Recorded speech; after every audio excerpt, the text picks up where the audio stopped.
Assalamualaikum warahmatullahi wabarakatuh. Semangat pagi anak-anak semuanya. Salam sehat dan semangat. Nah, hari ini kita akan belajar bersama-sama untuk mata pelajaran tematik kelas 3. Kita belajar di tema 3, benda di sekitarku, subtema 1, aneka benda di sekitarku, pembelajaran yang kelima. Mari adik-adik kita belajar bersama-sama. Adik-adik, bahan untuk membuat benda tidak hanya berasal dari kayu, kertas, dan plastik.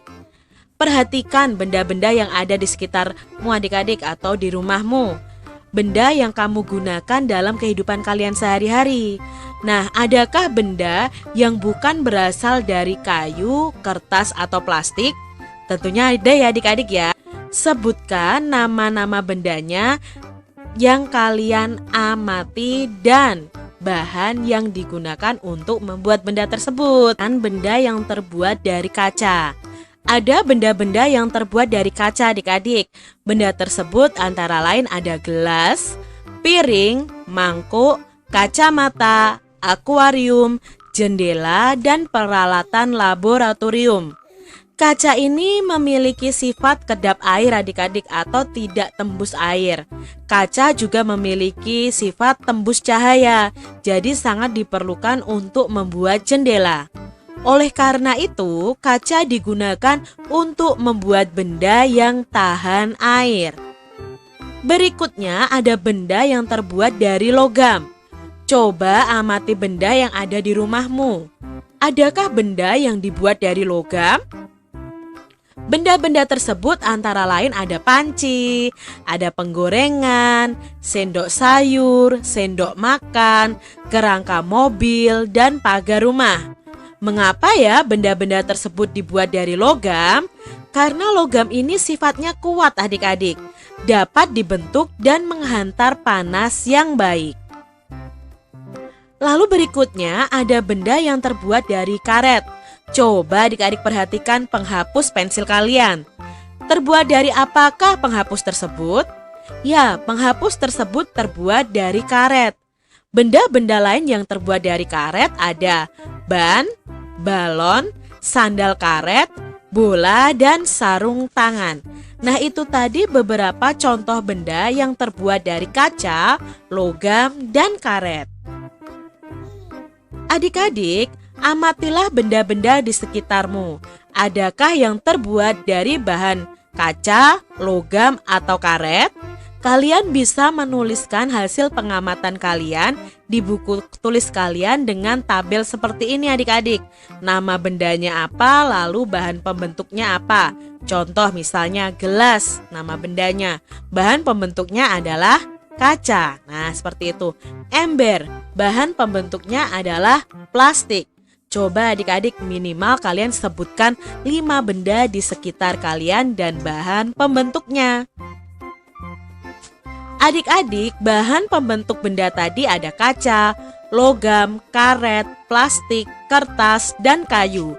Nah, kita akan pelajari bersama-sama sifat bahannya. Yang pertama adalah kaca. Kaca itu sifat bahannya kedap air dan tembus cahaya.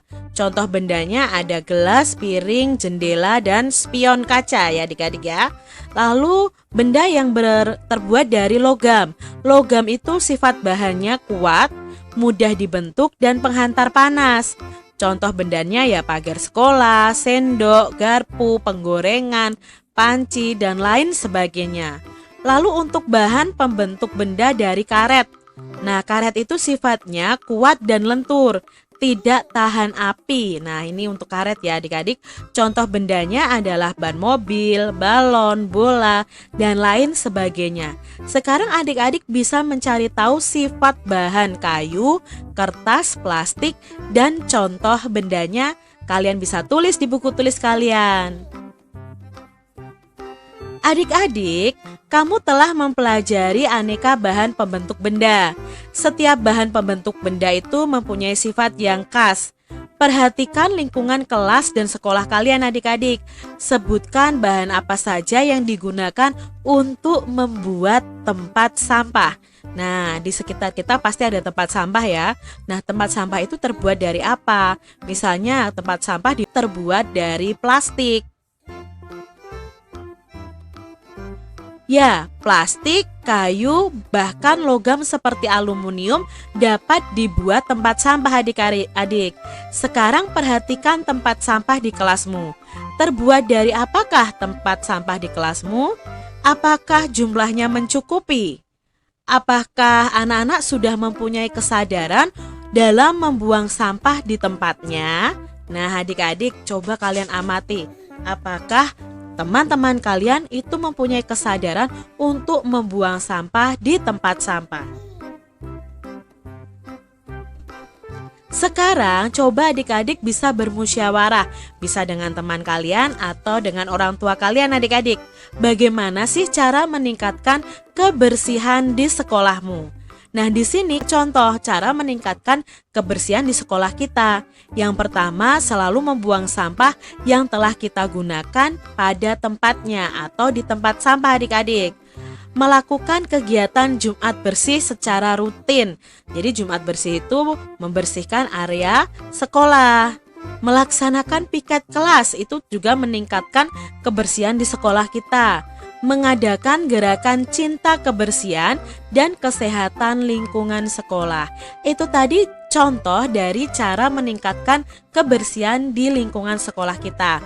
Mungkin adik-adik bisa beri contoh cara yang lain ya, yang kalian pikirkan bisa kalian tulis di buku tulis kalian. Adik-adik, apakah setiap anak dalam bermusyawarah itu boleh memberikan pendapatnya? Tentu boleh adik-adik, setiap anak boleh memberikan pendapat saat bermusyawarah. Lalu di sini mengapa kita harus memberikan pendapat saat bermusyawarah? Pendapat itu usulan adik-adik. Mengapa ya kita harus memberikan usulan saat bermusyawarah? Ya karena dengan pendapat yang kita berikan akan membantu memberi masukan dalam musyawarah tersebut. Lalu, apa yang terjadi jika dalam musyawarah itu hanya 1 atau 2 orang saja yang memberikan pendapat adik-adik? Nah, yang terjadi adalah hasil dari musyawarah itu hanya dari 2 orang tersebut yang memberikan pendapatnya. Jadi sumbernya hanya dari 2 orang tersebut. Kalau semua memberi pendapat adik-adik, kita bisa mencari kesepakatannya. Jadi bisa semakin beragam hasil musyawarahnya adik-adik. Jadi kalian harus berani berpendapat karena musyawarah itu kita cari kesepakatan atau mufakat dari suatu masalah. Adik-adik, apakah kita boleh memaksakan pendapat kita saat bermusyawarah? Nah, tentunya tidak boleh adik-adik, kita tidak boleh memaksakan pendapat kita kepada orang lain. Contoh misalnya dalam musyawarah pemilihan ketua kelas.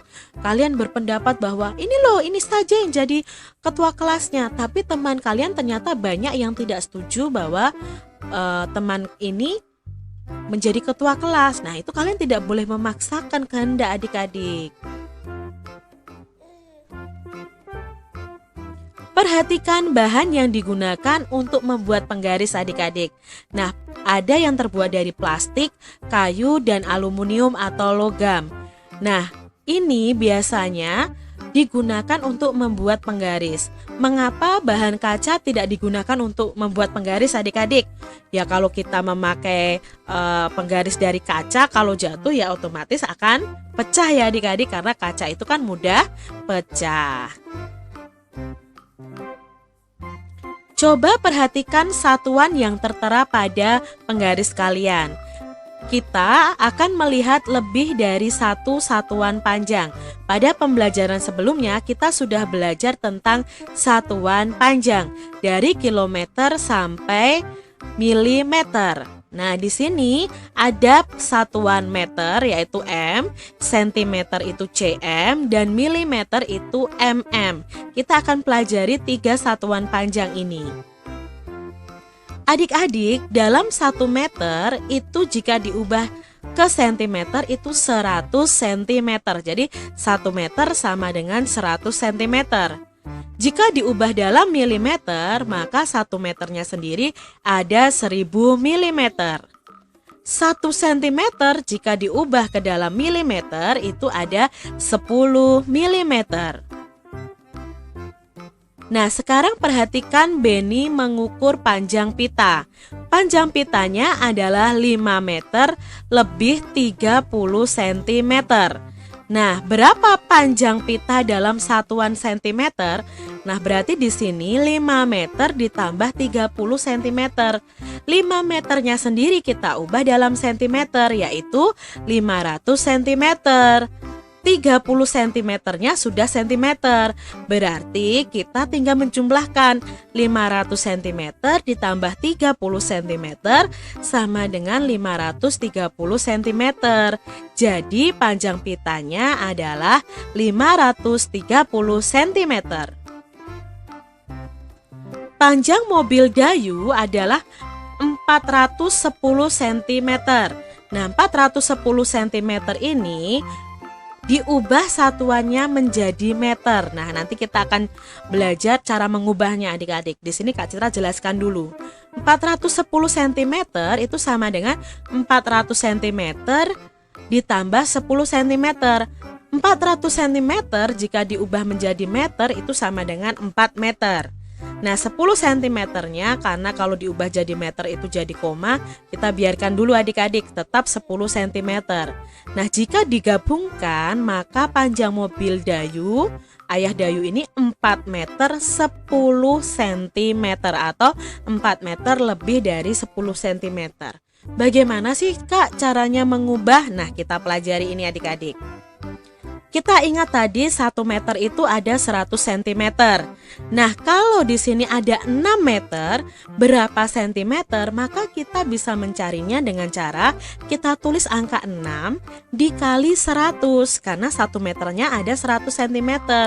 6 dikali 100 itu adalah 600. Maka 6 meter itu sama dengan 600 cm. Contoh yang lain nih adik-adik. 7 meter berapa sentimeter? Nah, berarti kita tulis 7 dikali 100. 7 dikali 100 sama dengan 700. Berarti 7 meter itu sama dengan 700 cm. Lalu sekarang bagaimana dengan kebalikannya Kak Citra? Misalnya sentimeter diubah ke dalam meter. Nah, kita tetap sama, pakai 1 meter sama dengan 100 cm. Nah, sekarang kalau ada soalnya 500 cm sama dengan berapa meter? Nah, adik-adik untuk mencarinya kalau meter ke sentimeter kita bisa kalikan. Nah, untuk sentimeter ke meter itu kita bisa bagi adik-adik. Jadi 500 dibagi 100. Itu nanti ketemu berapa meter adik-adik. Kak, susah nih Kak, kan pembagian pakai angka 0 nih. Eits, mudah loh adik-adik pembagian dengan angka 0. Nah, kalau di sini angka 500 memiliki 0 dan angka 100 memiliki 0 juga, maka kita bisa coret saja angka 0-nya. Misalnya di sini dicoret 1, maka di angka 100 juga angka 0-nya dicoret 1. Karena masih sama-sama punya satu angka 0 lagi, ya kita coret saja adik-adik. Maka ketemu di sini 5 dibagi 1. Berapa 5 dibagi 1? Ya, 5 dibagi 1 sama dengan 5. Jadi 500 cm itu sama dengan 5 meter. Coba contoh lain adik-adik. 700 cm ada berapa meter? Maka kita cari dengan cara 700 dibagi 100. Kita coret nih adik-adik angka 0-nya. Karena sama-sama memiliki angka 02, kita coret dua-duanya. Ketemu 7 dibagi 1. Berapa 7 dibagi 1? Ya, jawabnya 7. Berarti 700 cm itu sama dengan 7 meter.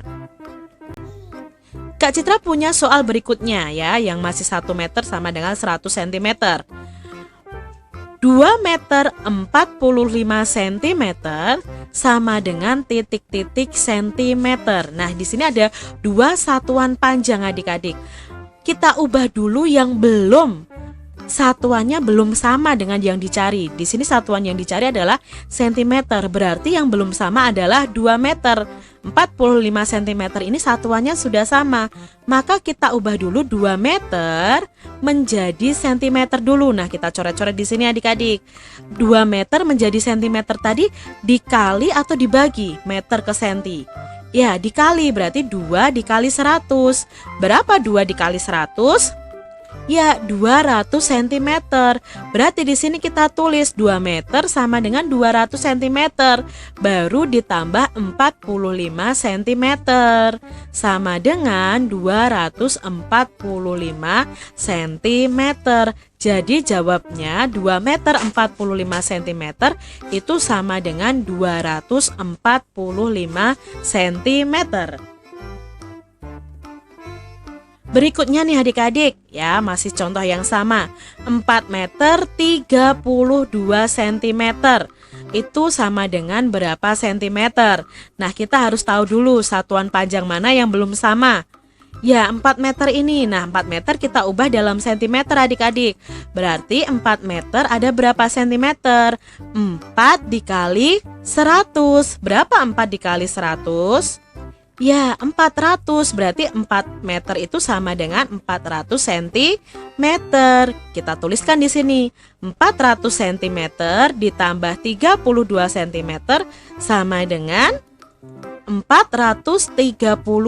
Jadi 4 meter 32 cm itu sama dengan 432 cm. Mudah kan adik-adik? Kalian bisa berlatih di soal-soal yang lain ya, yang ada di buku kalian masing-masing. Demikian tadi adik-adik pembahasan kita di tematik kelas 3, tema 3, subtema 1 pembelajaran yang kelima. Semoga anak-anak semuanya dapat memahaminya ya. Semangat belajarnya. Sekian untuk pertemuan kali ini. Semoga Allah Subhanahu wa taala memudahkan kita dalam memahami pembelajaran. Sekian, terima kasih. Wassalamualaikum warahmatullahi wabarakatuh.